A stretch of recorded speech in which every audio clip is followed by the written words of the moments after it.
how many streams like that do you do? For interview, it's once a week on Tuesdays, and we do different things throughout the week. So Monday we have this and that with Coach Matt. Wednesdays is with Coach Sammy. He's doing tactics. Tuesday we do Tournament Tuesdays for anybody that wants to join. And then Oh, wow. Fridays is Pushing Limits with Coach Matt, where Brian is ripping me a new one. Oh, cool. Okay. Music on. I'm gonna drink some water before we No begin. worries. They can't see or anything yet. Oh, okay, good.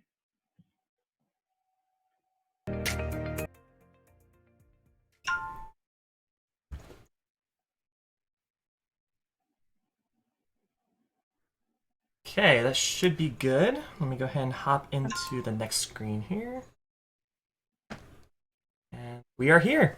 All right, hi guys. Welcome to our. Whoops. Okay, I'm now double sounded here. Welcome to Interview Thursday, hosted by Palm Beach Chess. Today we have a very special guest, Women FIDE Master. Please pronounce your name. I'm going to get it wrong. I'm sorry. It's Vladlena Ciubara. Vladlena Ciubara. There we go. Got it. She's going to share with us today one of her tournament games and her thought process through the games. But also, if you guys have questions yourself in the chat, feel free to go ahead and ask her. This is open forum. First, let's go ahead and start with Vladlena. Go ahead and talk to us about yourself, what it is you do, and what got you into chess. Hi guys, hi everybody. So my name is Vladlena, and I am originally from Romania. Well, actually, I moved to Romania when I was younger to play for a chess club there. But I was born in Moldova, and what got me into chess, it's a funny story. When I was 10 years old, I never heard of the word chess before or what it meant. So I had absolutely no clue. And going to school back then, we had really strict rules. We could not skip school unless you were super sick or something really bad happened. Mm-hmm. So one day what happened, I was in fourth grade and one of the kids in my class, he skipped school for a few days. And when the teacher asked him if he was sick, he was very presidential about it. Like, no, why would I be sick? So he went to the teacher and hands her this paper that excuses him from school. So everyone in the class was absolutely astonished. Like, how did that happen? What did you do? Like, what kind of magic is this? And so he told us later he was actually at a chess tournament. And that was the moment that I decided, like, wow, I want to be a chess player. This is so impressive.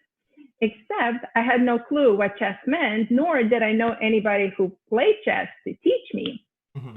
So that began my discovery. I would ask everybody, like, do you know how to play chess? How can I learn about it? It's not like now, if we have internet, you can just Google it and learn it yourself. We barely had access to books, let alone to any other kind of information. And since no one in my family knew how to play chess, I couldn't really learn it until one day when I was visiting my grandpa, who lived in a different city, so I wouldn't see him that much. But he told me he knew how to play, and he taught me, and I started beating him really fast. I was like, He said, I think you should go to a chess club. So since then, I started going to a chess club. I had coaches, and I got much better. And then he definitely didn't stand a chance after that. How long did that take? It took about, so when I was 10, I learned for the first time. And my first tournament, I was about 12. Mm-hmm. And I remember the tournament was a complete disaster because most kids at 12 years old, they've been practicing and playing for a very long time. And for me, it was completely new. So I was really nervous, mm-hmm. but also I wasn't as experienced as them. So it was a little bit of a rough start, but I caught up really fast. Mm-hmm. Actually, what I did to catch up, because I was very competitive, so I just couldn't stand the thought that, other kids are so much better than me.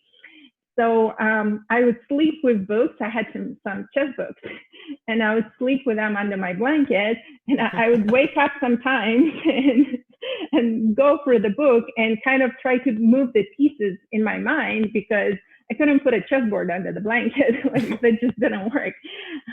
And I would also take those books and put it under my pillow, hoping that the knowledge would transfer and like just get into my head. Mm-hmm. And funny thing, years later, I learned that it's an actual thing. Like, it's been proven by science that if you put books under your head, some of the knowledge can transfer into your head. I know Very interesting. Never heard of that one before. It's a cool psychology trick. I love that. Mm-hmm. Yeah, I love that too. I started using it more when I was going to school just before exams, mm-hmm. and it worked. It really worked.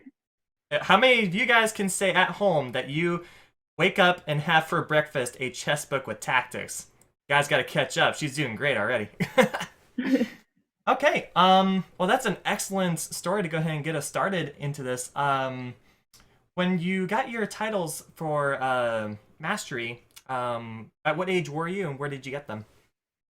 Okay, so I was in my last year of junior play, so right under the age of 20.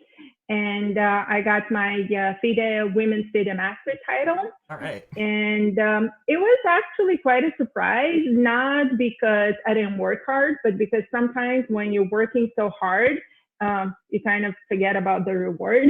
Right. Instead of working.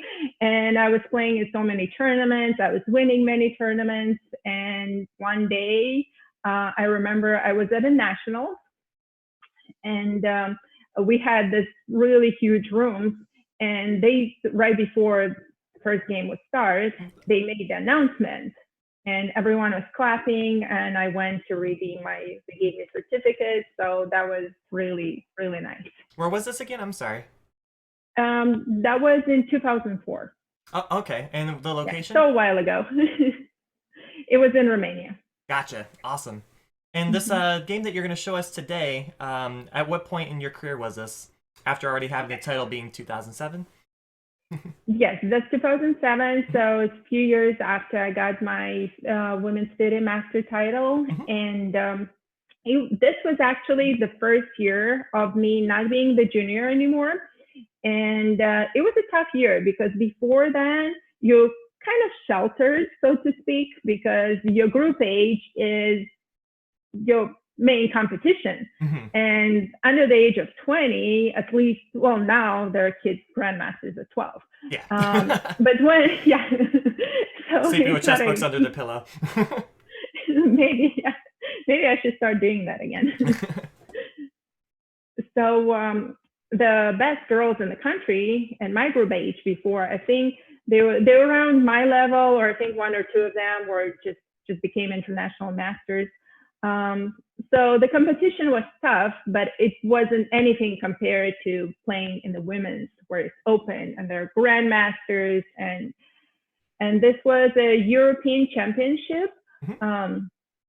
So basically everyone from Europe could participate. It was very competitive. All right. Well, sweet. And for this game that you're showing us, is it going to be, what part of the tournament was it? The beginning and middle? No, it was the middle. Okay. Awesome. And going into this game here, you're playing against, I had it written down, but it's kind of cut off here. Alitza Rev, can't really. I think it's pronounced Riva. And she's another. Alitza Riva. And she was, at that point, she was an international master, and she was rated 100 points, FIDE rated 100 points above me. I could say that I was a little bit nervous, but also, what was interesting about this game, what I wanted to show is, I guess it reflects more towards modern time chess, because when I was playing as a junior, we had a very, very long time control.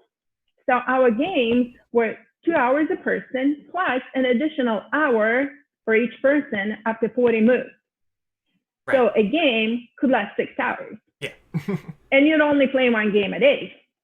So you would have time to prepare before the round, to study your opponent, using chess base and other sources. Right. But this is a rapids game, so. this is a rapid game, so there is no preparation, first of all. And second of all, it's like 25 minutes versus the 6 hours. Yeah, you're that cramming in to. 4 or 5 games a day, possibly. And it's funny, like I was thinking about this. Have you ever watched that movie, Searching for Bobby Fischer? You ever seen Absolutely. it? Mm-hmm. Yes, it's a great movie. But do you know how his coach at one point gets really upset about him playing 5 blitz? Yes, over at the park. Mm-hmm. Yes, exactly. So it was the same idea when I was training. They would completely forbid us. We had to take a vow of not to play blitz because that was like, that like ruins your game. You're supposed to focus on the move and not on the time. Versus now, you just like focus on time and make any move. It's so different. Yeah, definitely with Brian Tillis, he's adamant with make sure that you are ready for the time pressure in any situation, whether it's in classical, already in blitz. Actually, when he started working with me for the first time, it was gave me 100 bullet games to play within a week, and I was like, I've never done bullet more than 2 a day. It's like, well, sorry. So I did 100 bullet games, and now like it's much easier to feel out the pieces. So there's like a positive and negative to it. I completely agree with you on that point.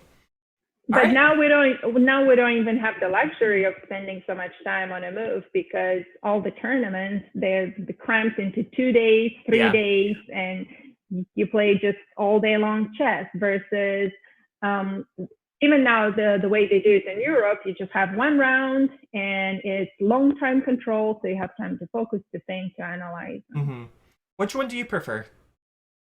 I like thinking because I really like coming up with creative and new ideas versus just throwing pieces on the board. Right. I'm very tactical, so after every move, I like to calculate and to see if I have any cool sacrifices. All right, so we're ready for an aggressive game here. So let's go ahead and get started then. So we have d4 knight f6, and your opponent throws at you the Trompowsky. Mm-hmm. All right. Did you have any preparation for your opponent here at all? I knew that the best move was knight to e4. Okay, so we just went on that simple line. Knight to e4 and d5. That's pretty much where my preparation ended. Okay. All right, f3 is a typical Trompowsky move, and then now the big move, e4. Go ahead and tell us your thought process here. Okay, so e4, I was definitely not expecting that. I thought she was going to play knight to c3 or knight to d2 first, and then push e4. And also, one of the things that I don't like about gambits, because here is a gambit, right? I just take the pawn on e4 and I'm up a pawn. Right. But when you play black, you're already one move behind. So when someone gambits a pawn, like sacrifices a pawn for that extra development, it's like a psychological weapon because in points you're winning, right? You're up a pawn. Right. But the feeling is that you're losing because you're behind development. Right. So it's a very interesting feeling. I don't really like playing against gambits for that reason alone. And then if you lose, the people ask like, how'd you lose? You were up a pawn. Against gambits, do you try to find ways to just give back the pawn to continue your own development? Honestly, no. If they play the gambit that I'm just going to try. So whenever you're up in material, which you're supposed to be doing, trade pieces, right? Right. So that's what I'm going to try to do in this game also.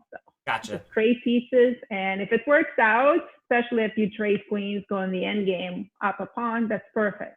If it doesn't work out, that's when you have start having problems. Gotcha. All right, so we have takes on f3, and he said thank you for the free pawn for the rest of the game. And continue your development, bishop g4, h3. And this goes against the point that you just mentioned about trading pieces when you're up material. So what's the purpose of backing up instead? Well, if I take on f3 after he takes with the queen, if I take the pawn on d4, let's say, my b7 is hanging. So queen takes d7. Thanks. And yeah, goodbye, rookie cookie. Yep. Rookie cookie, I like that one. And then you're pretty much getting to get clobbered with the rook coming to d1 and everything. That makes a lot of sense. Exactly. And I really didn't want her to castle longside because the rook would be on d and all kinds of pawns to d5. Okay. So even if I push c6 right now, let's say to block the queen on the diagonal. c6? c6 to protect that pawn on b7 and block the diagonal. To castle longside, I didn't like d5 coming. With your king still stuck in the center. Okay, that makes a lot of sense. Right. Okay, gambits are really tricky. Yes, they are. Yeah, that makes sense with bishop h5 then. Okay, g4. And now bishop c4, e6. And feel free to stop me where you feel like it's a critical moment. And same idea here with bishop to b4. I could play normally, which means bishop to e7, just a quiet development. Right. But I really wanted to trade pieces, so I thought that bishop to b4 was much more aggressive, but also with the idea of playing knight to d5, which would attack the bishop and attack the knight again. So the bishop would take, and I can take with the queen, trading even more pieces. Right. Oof. So your opponent's trying to avoid that with this bishop move. That makes a lot of sense. Okay. Playing the knight, exactly. And when I went over the game later, I realized the best move here for black is actually queen to d6. Okay. Queen d6. Not something I was looking at just because I didn't want to get my pawns ruined.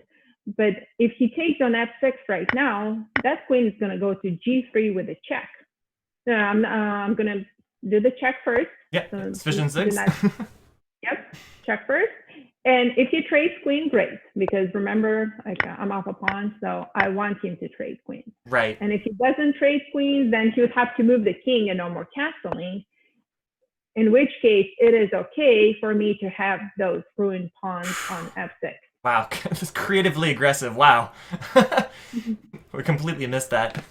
That's incredible. And then on top of that, you had the bishop pair in the endgame up a pawn. That's more than enough to win. Okay. But c6 is still fine. c6 basically to prevent d5. Okay. Because I really didn't like that if I play knight to d7 instead of c6, he could play d5. Right, and exploit a lot of the problems here. That pawn is pinned. It's triple attacked. I only have one defender. Right. Okay. And I cannot take. 6 castles, knight bd7, and now d5. And also if you go back a few moves. Yeah. So I was really relieved to see her castle on the short side. Okay. I was still thinking that she might castle on the long side, even though I ruined those pawns, but the rook on d just didn't look good to me. Something like this? Okay. Something like that, exactly. Because you could still push d5 since my e-pawn is pinned. Although I was thinking that after c6, I might play queen to a5 in this position. And go for the counterattack. So c6 was with the double idea. Okay. To stop and also to be able to develop the queen. And because he went the king side instead, it's I'm not quite sure I fully understand the difference between the two castling yet, other than a pawn wall protecting the king. But okay, I guess with castling king side, it makes you feel relieved and you know that you don't have to worry so much about a rook being on the d file so soon. And also those pawns being so advanced, because when he castles queen side, what's stopping him from pushing h4, h5, right? Ah, right. Okay, so right now, longer term attacking idea. Okay.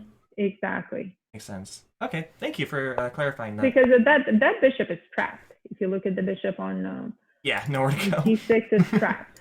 So after h4, h5, I just didn't know how to get him out. Right, and if you had to play something like h6 and back up, he's still doing nothing. Okay. Right, here we are, and d5, another sacrifice, kind of. Not really. It's actually not a sacrifice. Yeah. Because it looks like a sacrifice because it looks like black has 1, 2, 3 attackers on the d pawn, right? To take with 3 different pieces. But the knight is pinned, so that's one down. Also, the pawn on e6 is pinned. That's another one down. So actually, I can only take that pawn with my pawn. And that's what we did. C6. And then he's able to infiltrate into the position. Okay, I would feel very uncomfortable here as black. Yes, I did. But I also didn't really like his king's castling. Okay. So I was hoping that after I castle myself and I manage to trade pieces, then it's going to be much easier. Okay. So if the idea of being up a pawn and trading pieces is what black wants, is it incorrect for white to capture here? I don't know if he has a choice right now, because now, since I'm not pinned anymore, right? Before the pawn on E, before castling, the pawn on E was pinned, so I couldn't take the knight with the pawn. Okay. And I still cannot take the knight with my knight. The bishop is pinning it, but now I could take with a pawn. So now his knight is in danger. Okay. So what is he going to do if he doesn't trade? That's true. Yeah, it's kind of hard to. The attack kind of fizzles out. So captures, and then rook hitting your queen. Queen c7. So the idea of rook hitting my queen is actually for him to push away the queen from defending the f6. Okay. And the reason why I could have moved queen to e7, but then I realized that after he moves the knight out of the way, my knight is still pinned. So let's say knight to e5 here for white. Then there is no way to stop him from destroying my pawn. Right, because you can't recapture with the queen, lose material. Exactly. Wow. So I put my queen on a more active square, since there's no way to avoid that. So a moment where you understand it's inevitable, gonna go ahead and just look for activity. Okay.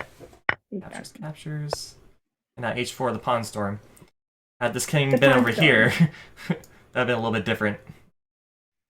So now how do I stop my bishop from getting trapped? If I play h6, let's say, that bishop just does not look hot in there. No, not at all.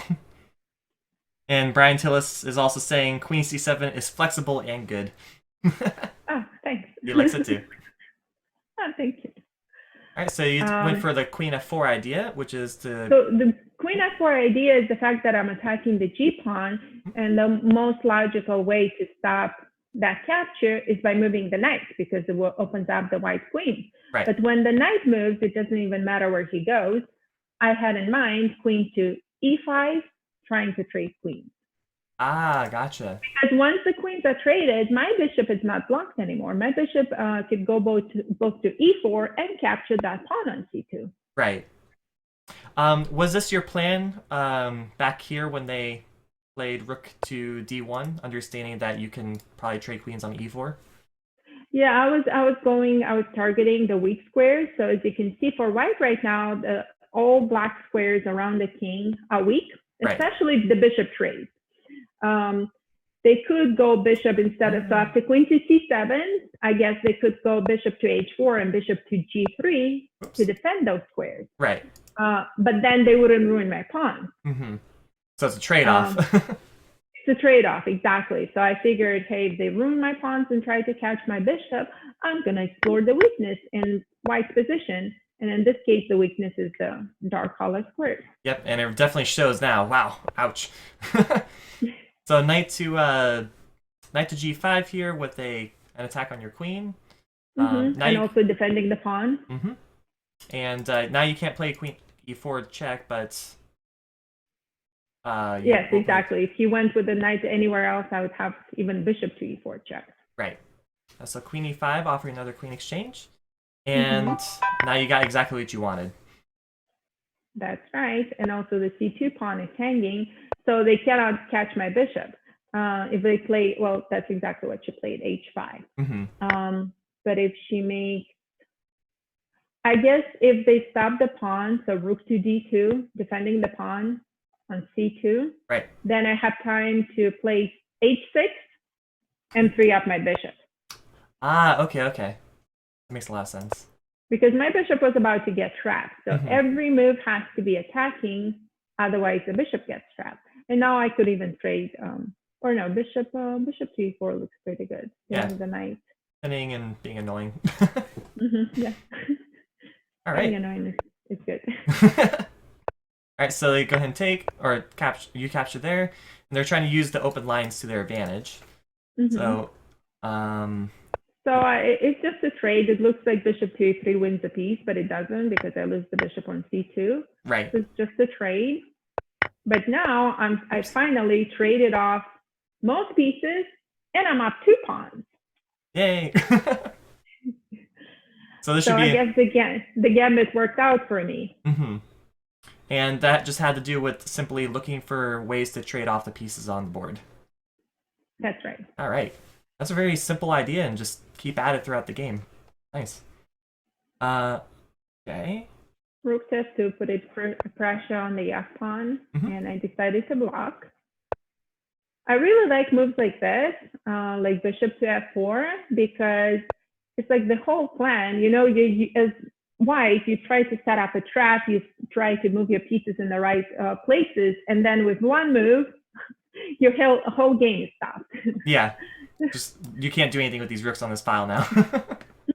They're both useless, so I like moves like that. So now g5. Yeah, offering the pawn, trying to open up the rooks, I assume. Exactly, and I just don't accept the trade because I like them being stuck in there. Bishop. By the way, guys, in the chat, I see we have, looks like 7 viewers. If you have any questions for Vladlena here, feel free to ask. She is more than welcome to answer. All right, so continuing on, king g7. So now we're in an endgame. King wants to get centralized. And I wanted to get away with the queen with the king from the diagonal. Okay. Because even now, with the king on g8, let's say if I make a passive move, such as, I don't know, maybe bringing my other rook or a6, or maybe bringing my other rook to d8. Okay. The other one, the f rook. White is trying to play g6 because my my f pawn is defending the e pawn, and it's gonna. So if white can play g6 right now, and look what happens. When I take after g6, I take, pawn takes. If I take again with a pawn, ouch, then it's a fork. And if I don't take, he's going to take first. Right. So I didn't even want to give her the opportunity of doing so. Right. That's why I moved my king, just to be safe. Always good to be safe. There we go. As Danny Wrench on chess.com would say, practice safe chess. Here we go. H takes, and king takes on g6, king f3. So thought process here, you know that you're winning, and you just want to prevent the opponent from having any chances. So you control the H file? I control the H file, exactly. And my king is perfectly safe behind those pawns. That bishop is so beautiful, wow. I know, right? Just protecting areas like, nah, you can't come in. It's like the perfect outpost for a bishop. And opposite color bishops. So does white have any chance to potentially make a draw in these types of positions?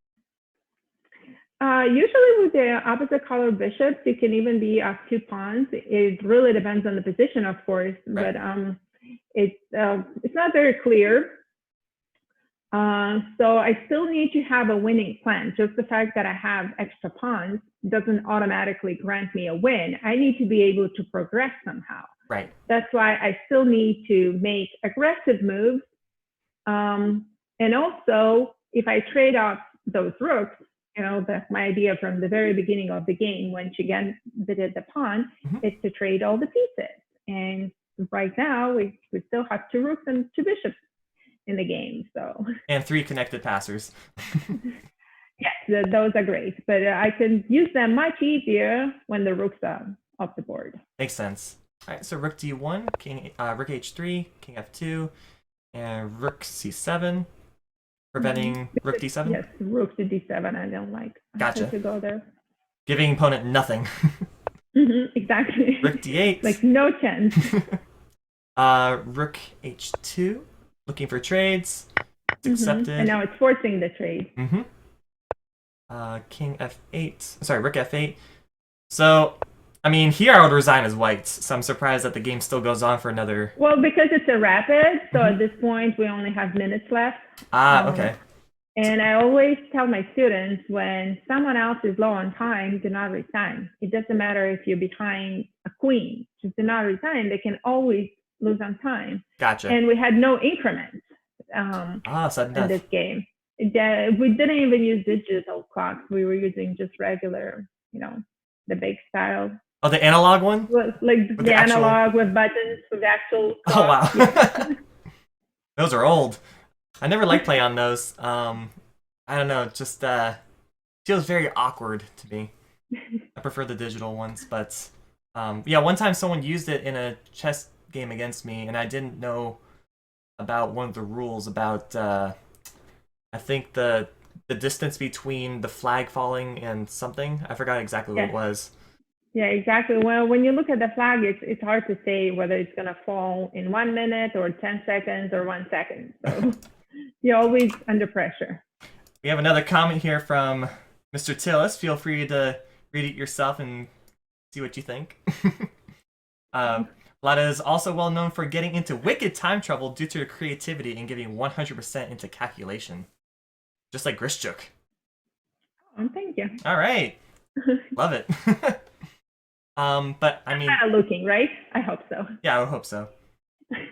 But I mean, Grishchuk is known for being like a boss memes, things. So rook g8, bishop c1, and looks like an unstoppable capture of the pawn. Mm-hmm. And now you have a lot of pawns. And it looks like it's just a slow game where you're just looking to hope for trades and push the pawns up the board. Is there anything more significant in the rest of the endgame here? It's kind of... No, black is pretty much winning, so it's just a matter of time and not to hang anything. Right. Kind of slow, give no chances, and finally, e2. Unstoppable queenie. Mm-hmm. Unless they want to sack, but that's pretty bad. Yeah, it's pretty bad. So, of the entire game, at what point did you feel the most uncomfortable? Ooh, right from the beginning. When I saw the gambit, I did not like that one bit. Very clean game from Brian Tillis, he's saying. He liked it. Oh, thank you. All right, so on the gambit move, okay. On the gambit move, exactly. Just because, like I said, it's a psychological weapon. Mm-hmm. At least for me, that's how I feel. Because like you have an extra pawn in your hand, right? But you're not actually winning. That puts more pressure on black.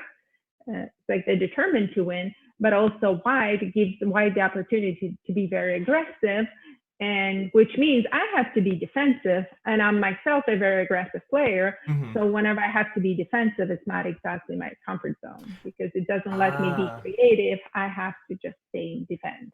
Okay, so at this point, to work with your personal style, you are just looking, okay, I'm going to accept the pawn and do my best to aggressively counterattack. Yeah, exactly. Because when you're playing a normal game and you finally win a pawn, right? After, I don't know, 10, 15, 20, 30 moves. Yeah. Then you're like, yes, I'm winning now. But when they gambit it from the beginning, it's like you do have the pawn, but you're not really winning. So. Mm-hmm. And then as we're continuing, at what moment did you finally feel like, okay, I'm good to go, I can start looking to press for a win? Finally after I castled. Before then, I was really not comfortable with the position. Okay. But after I've castled finally and everything was defended. Here, right? He castled, short side. Yeah, but this is the moment that you were probably worried the most of a potential queenside castle. Exactly. That's why I played c6, so I can start attacking with my queen. Right. If that ever happens. And where did this put you in the tournament standings after winning this game? Obviously, you must have felt great because it was against a much higher rated opponent too. Yes, I think I was board number 3 mm-hmm. In this game, and I went to second board after this game. Oh, sweet. Who'd you play in the following round? I played a grandmaster. Oh. Yeah. It's like, all right, let's see what you got now. It's like, I thought you're supposed to be rewarded when you win games, not punished. But I'm sure you learned a lot too from that game as well. Yes, I did. Thank you very much for the mini lesson interview here. I definitely learned a lot about attacking play and not to. I guess I think the largest takeaway is to not feel, not let discomfort take control of your game. Yeah, and I think anyone would feel discomfortable playing against a gambit just because as black you're already one move behind, and then you're actually two moves behind. Right. So that could say a lot in the game. All right. Well, that was a pretty quick interview. Is there anything in particular you'd like to talk about? Actually, let's see. You have you do chess lessons too, obviously. Yeah. So let's go ahead and talk about that. What is it that you? Let's see. Tell us about your chess lessons and what you have going on in chess. There we go. That's a better question. Okay. So I do private lessons, both online and in person, and I live in Broward, so in-person lessons are only in Broward. And I have a lot of students that are very young, as young as 3 years old and 4 years old and 5. So I really enjoy working with that age because I feel like they're very, very open, and they like to think very creatively, which is one of the things that I like to do, so I can resonate with that. And also, someone who starts very young, they have a lot of potential to grow. Yes, kids can absorb information like sponges. It's ridiculous. All right. Do you have any particular students right now that are on the up and up? Like, you can see the huge potential in them? I have several, as a matter of fact. All right, sweet. Well, the youngest one is only 5. Whew. Oh man, they're gonna become a grandmaster by the time they're 7. Well, maybe 8.5. They gotta take that book. Remember, guys, put it under your pillow. You'll get better faster that way. Just make sure it's very soft, and it's a soft cover. Soft cover and a little bit skinnier because might not be able to sleep. Vlada's expert. Gotcha. I don't know if you caught the comments here. That you are an expert in every chess app available for children. I make it my mission to have a very fun lesson with them. And I really like how many apps, they complement each other. So they're very different, but you can use them together. You can use them to have a nice lesson. And they're very children-friendly with cartoon characters. And you're still learning. It's still the same idea. It's still teaching you the same logic behind chess, is just making it in a fun way. And I also think it's entertaining for all the kids, not just the younger ones. I see the question, what is her favorite, but I'm not exactly sure what the... the favorite app? Probably, yeah. I use Chess Kids a lot, and I really like Fun Master Mike's videos. Yes. With the jumping rooks. They're great. Yeah, Chess Kid is really fun to use. I like that one too. Even for adults, right? Yeah, absolutely. Why not? You got to change it up. Because when you, like you were saying earlier, with it becoming more of like a profession, it's a little bit harder to enjoy the game. But if you could change it up and have fun, definitely enjoy it more. Do you plan on getting? Do you plan on going? Messing this up. Do you have plans to go back to tournament competition in the future after COVID's done? Yes, definitely. I'm actually practicing more right now because I have more free time with COVID. Yes. Just like everyone else. And I'm looking forward to my next tournament. Just read, Matt. I will. I'm just reading. I just don't know how to read very well. Have you done the online tournaments yet? I haven't done any online tournaments for myself. I usually prepare my students to do those. Gotcha. That makes a lot of sense. Yeah, with the it's just different over the screen than over the board. Over the board, you can feel the energy from the opponent and just like Exactly, and it's a lot Yeah. of mind reading too, because you can tell when your opponent is in distress. You can feel it, so you know you're doing something right. hmm Actually, Versus online. actually, that's interesting. In that moment where you weren't sure after the gambit move, did you have to pause there for a while to figure out the best continuation, or was it just kind of like, okay, I'll take the pawn and see what happens? I always pause. I don't just move right away. Mhm. Well, of course, unless it's blitz.